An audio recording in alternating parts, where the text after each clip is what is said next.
Hey guys, Erin here with Southern Girl Exotics. Welcome back to my channel. So this week I am really excited about this video. I am going to do a care video on this amazing species right here, the African fat-tailed gecko.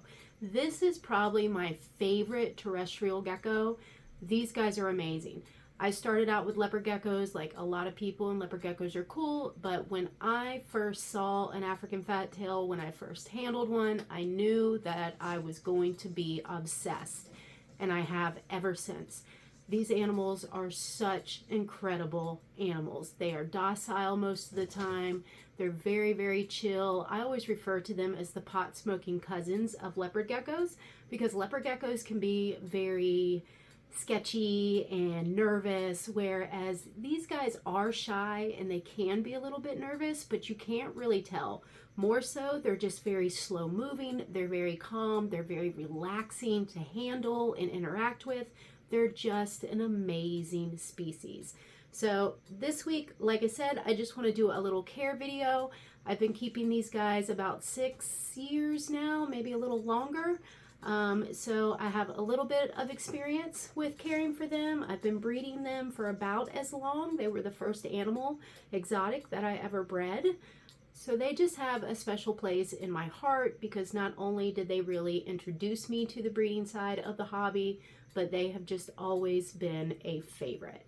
So y'all know the deal. Give it a like, definitely subscribe, and I hope you enjoy the video. I'll see you at the end. Thanks for watching.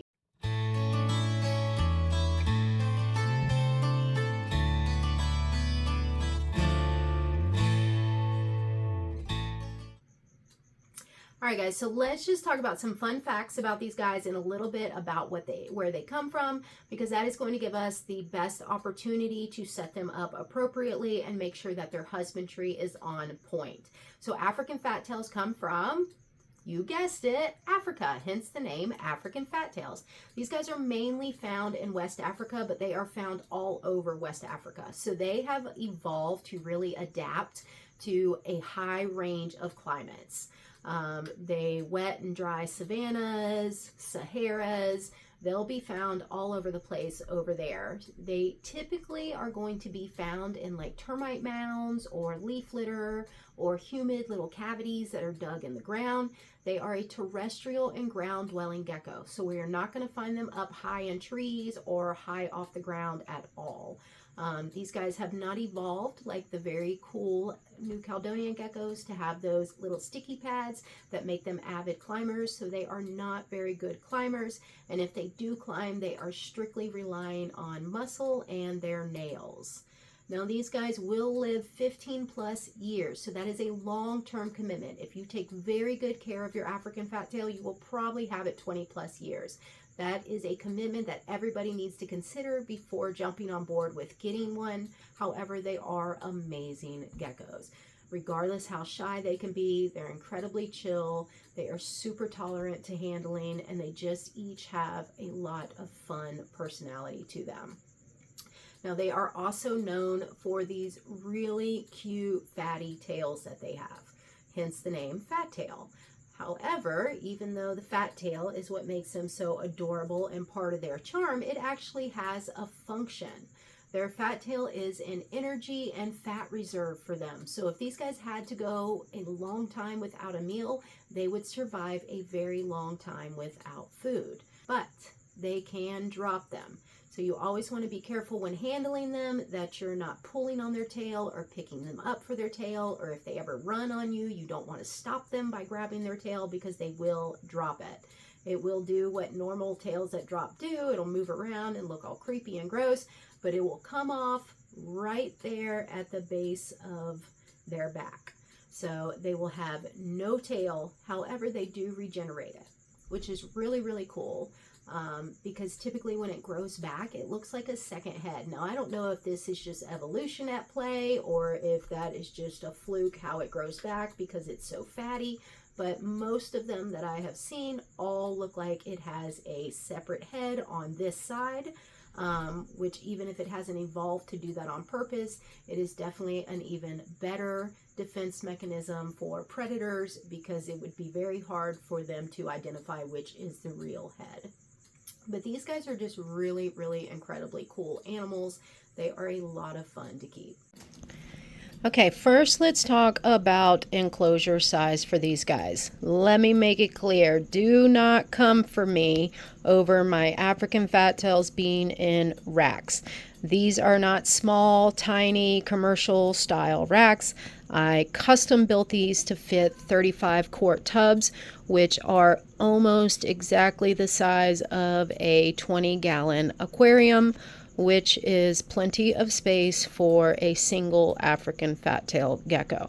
So go ahead and nip that in the bud. Do not come for me, especially when you don't know the facts. I downsized tremendously on these guys so that I could make sure they had adequate space at all times if I was going to breed them. So now I only breed a select couple of morphs so that I can make sure they are all well cared for. Now, we talked about these guys being ground dwellers, so that means that we do not need to have a bunch of high items in their enclosures. Some of them absolutely will climb a little bit on top of their hides, maybe if you had a round piece of cork bark, but you do not want an enclosure that has a bunch of stuff that they can get high in. Otherwise, you're going to run the risk of them falling. They are not equipped to hold on up high in the air to things. They do not have like sticky pads, things of that nature. These guys need to be low to the ground. So when you are planning out their space, you need to make sure that you have the vertical space versus the horizontal space and let them utilize that. Like any enclosure, these guys need hides. They are very much a shy species.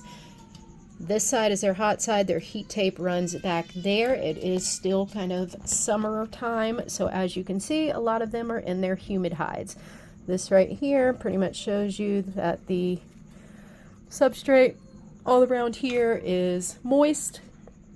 I said this in the beginning, these guys do not need a constant higher humidity. They need to be able to escape into a humid hide, and they need to be able to escape from that humid hide. But they need at least 2 hides in their enclosure. 3 would be ideal: hot side, chilly side, another humid side, okay? Up to you how you want to do it. These work just fine, but if you want to put 3, 4, 5 hides in there, go for it. I'm sure they will utilize it. I like to make sure that my tubs are not just paper towels, so we here use the Zilla's Jungle Mix. Sometimes I do cocoa fiber, sometimes I'll mix it up and use other types of soil. It just depends on what I feel like doing that month. They all have greenery in here so that they can, even though these opaque sides keep them nice and hidden and feeling, I think, more secure than a glass aquarium where it is perfectly see-through, I still want to give them plenty of stuff that they can maneuver through. It's good enrichment. I also switched this up with other tubs, so I might put his in with another gecko's and vice versa. That way they have plenty of new smells. Their hides get cleaned once a month, so that always gives them some new smells as well. Even though it's soap water, it's still something different for them. So I'm big on enrichment for my animals. I don't care if they're in tubs, I don't care if they're in glass aquariums. They need to have good enrichment in their enclosures. Even these guys who stay hidden most of the time, they're not big explorers until nighttime. I still like to make sure that they have plenty of stuff to explore. I've said this in previous videos. I do not think that we need to continuously overdo our enclosures. I think we get a bad habit of making enclosures where you can't even see, or the gecko can't find its food, it can't find its water bottle. I mean, they're just cluttered. Not to mention, they're harder to keep clean. They're also give your bugs good places to hide so that you're constantly changing your substrate when bugs are laying eggs in them. But yeah.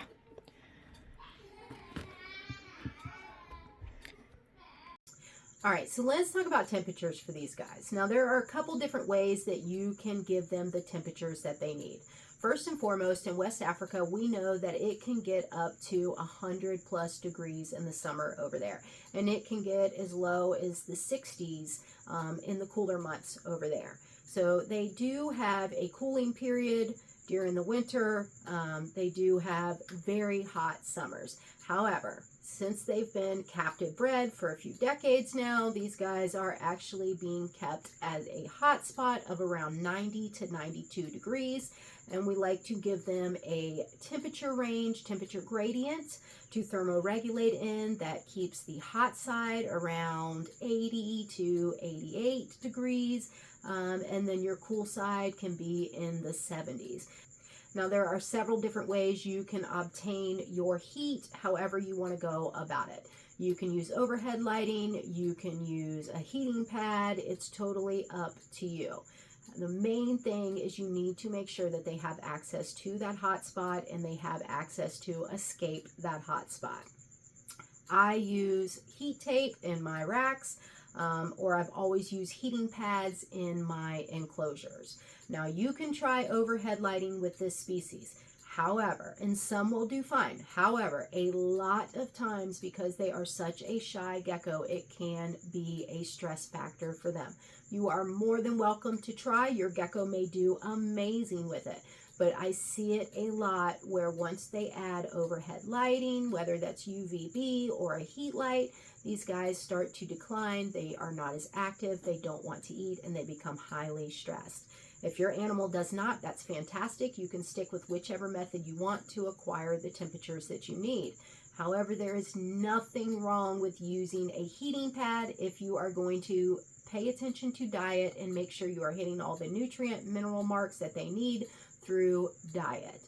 But your goal is going to be to make sure that they have a hot spot of 90 to 92 and they have a heat gradient within the enclosure or tub, whatever you are using. All right, next let's talk about humidity.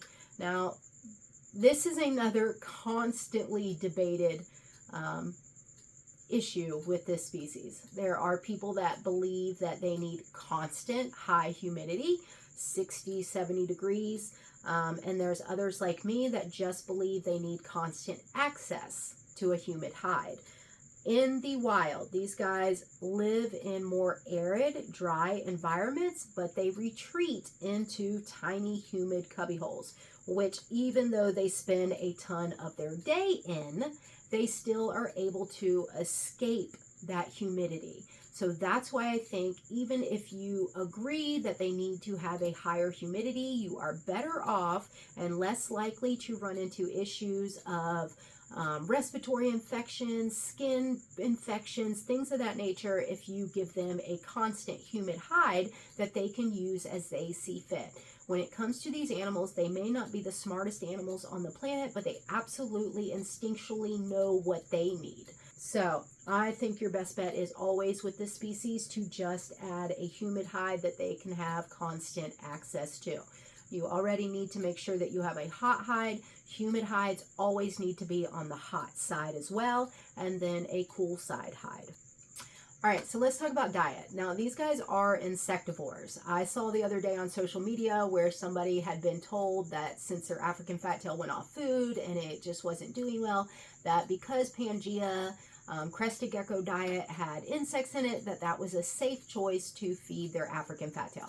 Now, I don't think that one dose, one meal of Pangea is going to kill your animal, but this is not an animal that has evolved to have the stomach digestive system that can digest fruits and plants on a regular basis. These guys are protein insect eaters. So you need to make sure that you understand that. Their favorites, and typically across the board with this species, is crickets. You always typically get a great feeding response from these guys by feeding them crickets. Now, for years, mine would not touch anything, but I have worked, besides crickets, but I have worked super hard over the last couple years feeding these guys super worms. They will eat some mealworms. I cannot get them to touch dubias. Some of them will like waxworms, but of course those are my more fatty ones that don't deserve the waxworms or don't need the waxworms. So I just don't even try those anymore. There's no reason to get them accustomed to it. But they have a wide range of insects they can eat if you can get them to eat it. But I have had success with mealworms, but the most success I have is with crickets or superworms. Superworms are too fatty to be a staple diet, but they are absolutely great at making a little varied diet throughout the week. Now you are going to have to dust with calcium. I do it 2 feedings a week. If I have breeding animals, they get dusted every feeding. You could do a cap, a little coat cap, and put some calcium in that and leave it in the enclosures. Sometimes, like leopard geckos, they will eat. I know plenty of people that have had great success with their African fat tails actually going and licking the calcium as they need it. I haven't had a ton of success with that, but during breeding season, I do offer it to my females. But I make sure to dust calcium with D3 because I do not use UVB, so I use the calcium with D3. I make sure to dust with that 2 to 3 feedings a week, and then they also get the, I use Reptivite for their vitamin mineral, and they get that once a week. So as long as you have a good diet regimen, you're making sure you're hitting the calcium marks, you're making sure that they have some type of supplementation of vitamins and minerals, which Reptivite is a great one. Mineral is another great one that I love. But just some type of regimen that you're going to make sure that your animals are getting the nutrients that they need, because bugs alone, and especially without any access to UVB or natural lighting, you're going to start running into MBD and things of that nature. So you've got to have a good nutritious feeding regimen for them. So these guys will eat, adults will eat anywhere from 7 to 10 crickets. Some people feed them as much as they will eat within like a 15-minute period. I just drop anywhere from 10 to 12 crickets in there, and they typically will eat them all. If I have very overweight, because they very easily, this species can become overweight. They are a lazy gecko. They are a very calm, cool, stay in my hide all day type geckos, so they're not getting a ton of exercise. I don't care how big the enclosure is. So if you are noticing that your African fat tail is starting to become overweight, you can always cut back on how many you're feeding each feeding. I always think that's a better option before cutting back to how many days you're feeding. So if you do have one that is overweight, you do need to pay attention to that, especially in females, because it can affect ovulation and breeding if you're trying to breed them, if they are overweight. But typically, if you're feeding them 2 to 3 times a week, mine typically eat 3 times a week, unless they're overweight, and then, or they're breeding. If they're breeding, they're eating every other day. And if they're overweight, then instead of the 8 to 12, they are getting around 5 crickets. So really, you'll figure out what works best for you and your animal when it comes to feeding. The main thing is to focus on is to make sure that you've got a good staple you're using, whether that's mealworms, dubia roaches, crickets, and that you have a great vitamin mineral regimen to make sure that they're getting all the nutrients they need, especially if you're not using UVB. All right, lastly, let's talk about their temperament and handleability, and then I also want to touch on cohabbing this species. So, as far as being handleable, these animals are wonderful. They're very tolerant. Now, they all are going to be individuals just like any other exotic. So you run the risk of possibly having a moody one, a sassy one, a super sweet one. There is no guarantee overall across the board of any species that they all behave a certain way. But typically, it is a very docile and cool and collective species. I think African fat tails overall are some of the best animals when it comes to tolerating handling.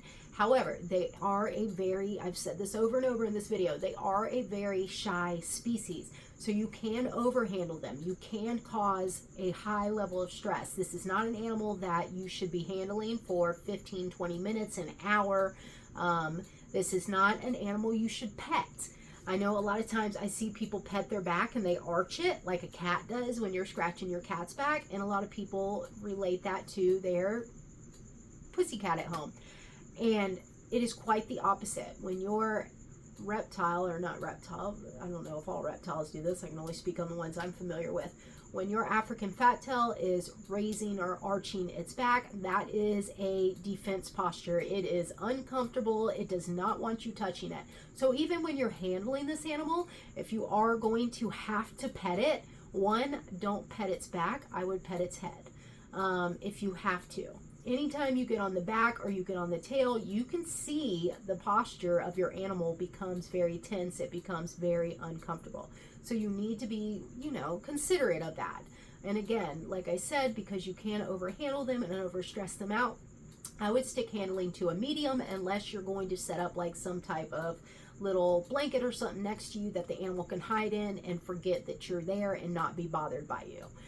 Next, let's talk about cohabbing the species. I have never been a person that's been on board with just saying we can't cohab any exotics. I think it's easier to say that because ultimately we don't want anybody cohabbing exotics when you aren't familiar, you aren't seasoned, you don't know what you're supposed to be looking for, because they're not like mammals. A lot of them aren't social. A lot of them aren't communal. But over the years of breeding and keeping certain species, I've learned that there are some out there that I do question. And so I am no longer going to just take the majority's word for certain things, that everything is just solitary and we shouldn't cohabit. Crested geckos is one of those. Through breeding crested geckos, I have my own ideas and opinions of what I've witnessed and experienced that make me think that they don't so much mind having some of their own in their enclosure, whether that's male or other females. I think they do really well, actually, in cohabitated situations.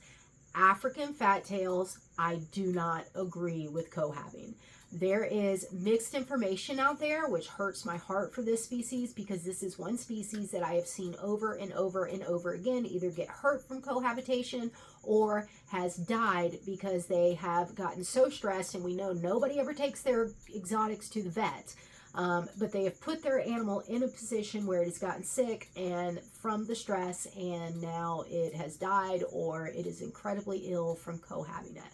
These are not animals that want to be with their own. Even when I am pairing up my breeding pairs of African fat tails, I do not leave them together for more. Hopefully, if they'll lock right then and there, that's fantastic, but I never leave them for more than 24 hours before I will separate the male again, and then I may try later if it doesn't seem like it took, but I do not even keep my males and females together for longer than 24 hours. They are just a very finicky species when it comes to stress. Because when I first got started with African fat tails, there was so much mixed information out there on whether or not you could cohab them, that I decided, I tried it twice. I did it with a pair in a 40-gallon breeder, and I did it with a quad, 4 females in a 55-gallon. No, maybe it was a 40-gallon breeder. I did a 40-gallon breeder for that one too. Needless to say, I did it all how it was said it would work out. I had hides everywhere. We had heat gradients. Everybody was fed separately. I still had physical fights. I still, especially during feeding time. I tried tongue feeding them in separate areas. I tried just throwing crickets on different sides. I still ended up with accidents, but most of them were pretty minor, not severe. What happened both times, though, that was severe, is that when these animals get stressed, their gut health gets out of whack. And all animals that eat insects have some type amount of parasites in them. Okay, but when their gut health is good, it takes care of all that. It's all balanced in there. It's okay. They can have a few. But when their gut health gets out of whack because they are highly stressed from having partners and friends and their enclosure, is they get incredibly sick. And that's what happened to all 6 of mine. The 4 all got sick during the time I tried them, and the pair I tried first or second, they got sick as well at a different time. They had dropped several tens of grams.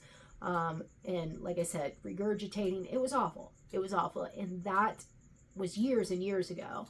And I have not seen anything since then that has proven to me otherwise, that this is a social or communal species that enjoys having a partner in the tank. The only person that benefits when you pair these guys up is you. There is no benefit to this animal, and the risk far outweighs any logic behind why you would think it's okay to pair this species. So when it comes to COHAB, my vote for this animal is absolutely not. I don't care if you're pairing females. I don't care if you're doing a male and a female. I don't care. You need to make sure that they have their own cages. They are not cohabbing with anybody else. All right, guys. Well, I hope you enjoyed the video. I hope it was educational. If nothing else, hopefully you enjoyed seeing how cute these little creatures are up close. Amazing, amazing species. So anyways, give it a thumbs up. Definitely subscribe. Hope you guys have an amazing week, and I will see you next weekend. Thanks again for your support. Thanks so much for watching.